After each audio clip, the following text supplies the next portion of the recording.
예, 2월 9일 수요일 중대본 정례 브리핑을 시작하겠습니다. 오미크론의 영향으로 확진자는 증가하고 있으나 현재까지 위중증 환자나 중환자 병상 가동률 등의 지표는 안정적인 상태를 유지하고 있습니다.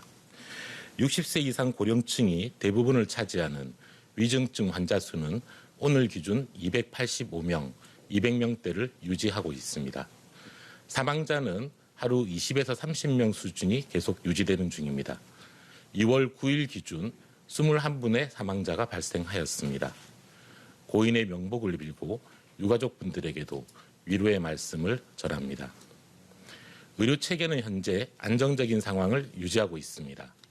중환자 전담 치료 병상은 2,536개를 보유하고 있고 이 중 18.5%가 사용 중입니다. 현재까지는 80% 이상의 여유를 가지고 있습니다. 준중환자 병상과 감염병 전담병원의 가동률도 각각 48.7%, 46.1%로 절반 이상의 여유가 있는 상황입니다. 정부는 오미크론 유행에 따라 오미크론의 특성에 맞는 대응 체계로의 전환을 추진하고 있습니다. 이러한 전환은 역학조사와 격리, 진단검사와 치료체계 등 방역과 의료 대응의 모든 분야에서 차근차근 전개되고 있습니다. 오미크론은 전파 속도가 델타에 비해 2배에서 3배 정도 높지만 굉장히 빠른 확산 속도를 보이는 반면에 중증화율과 치명률은 델타에 비해 3분의 1 정도로 낮은 특성이 있습니다.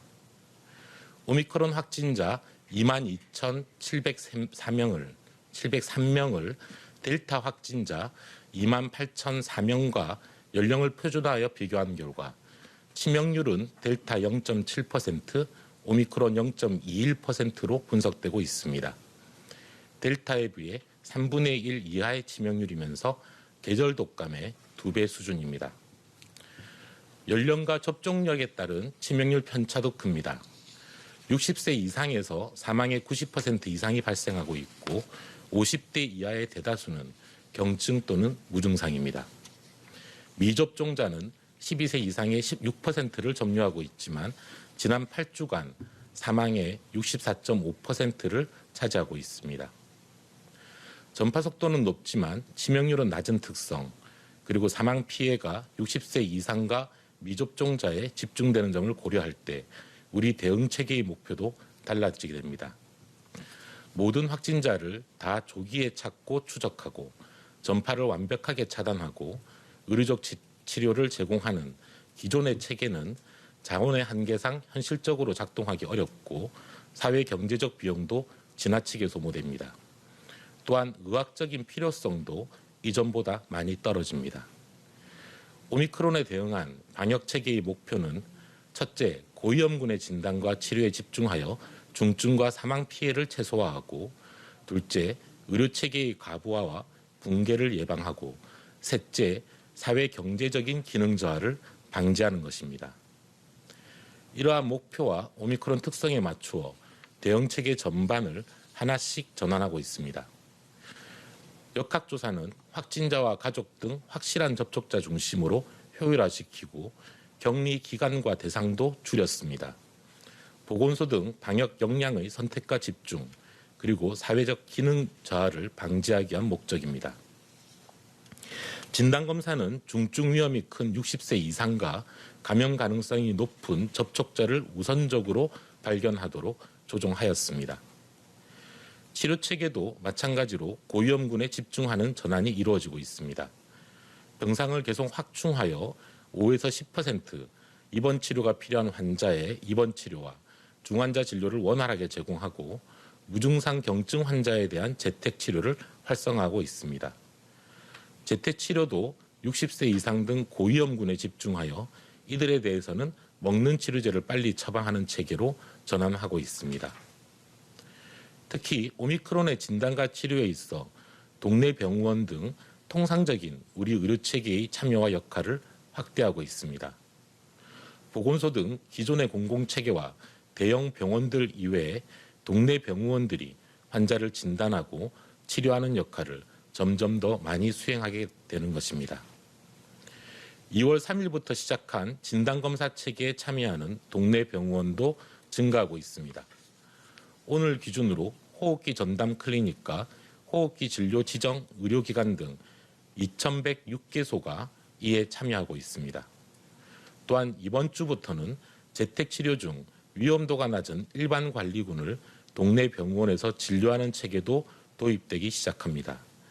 이를 위한 준비도 차근차근 이루어지고 있는 중입니다. 오늘부터 지자체와 전화처방 상담에 참여하는 일선 동네 병원을 대상으로 교육이 실시될 예정이며 또한 이러한 동네 병원에 대해서 전화처방 상담 안내문도 함께 배포됩니다. 동네 병원의 참여를 활성화하기 위해서 전화처방과 상담과 관련된 건강보험 수가도 마련하였고 내일부터 본격적으로 시행됩니다. 대한의사협회와 가급적 모든 동네 의원들이 전화상담과 처방에 적극적으로 참여하도록 함께 협조하기로 협의하였고 서로 힘을 모아 노력하고 있습니다. 의약품 처방이 늘어날 것에 대비하여 대한약사회와도 업무 협약을 체결하였습니다. 담당 약국에서 가족 대리인 또는 배송 등으로 처방 의약품을 전달하는 데 협조하기로 하였습니다. 앞으로 바뀌는 방역과 치료체계 과정에서는 의료계와 동네 병원의 협조가 필수적입니다. 오늘은 대한의사협회 부회장님이 함께 참석하여 오미크론 진료에 대한 동네 병원의 역할을 설명해 주실 예정입니다. 코로나19로 확진된 경우 국민들께서도 종전과는 조금 다른 치료 체계를 이용하시게 됩니다. 최초 환자 분류를 통해 중등도 이상 입원 치료가 필요한 5에서 10% 환자분들은 전담 입원 병상이나 중환자실 등에서 입원 치료를 받게 됩니다. 이외 90% 정도에 해당하는 무증상, 경증 환자들은 재택치료에 배정됩니다. 재택치료 중에서도 60세 이상 등 집중관리군은 증상이 없더라도 하루 2번 모니터링을 하며 의료적 관리를 받으시게 됩니다. 이들을 제외한 무증상, 경증 환자들은 7일간 재택 격리를 하면서 이상이 있는 경우 상담과 처방을 받는 체계로 전환됩니다. 우선적으로는 주변의 호흡기 전담 클리닉 등이나 평소 다니는 동네 의원을 중심으로 전화 상담을 하시면 됩니다. 혹시 전화 상담이 어려운 경우를 대비하여 전화 상담에 참여하는 의료기관 명단을 별도로 취합하고 있으며 이를 공개할 예정이니 이를 참고하실 수도 있을 것입니다. 또한 내일부터는 각 지자체별로 재택치료 의료상담센터를 24시간 운영하게 되기에 이를 통해 상담을 받으실 수도 있습니다. 국민들께서도 스스로를 보호하기 위해 예방접종과 방역수칙 준수에 협조해 주시기를 부탁드립니다. 특히 예방접종은 오미크론 유행에 대해서도 감염을 줄이고 중증과 사망을 막습니다. 미접종자는 현재 12세 이상의 6.2%에 불과한 소수이지만 지난 8주간 중환자의 60.8%, 사망자의 64.5%를 점유하고 있습니다.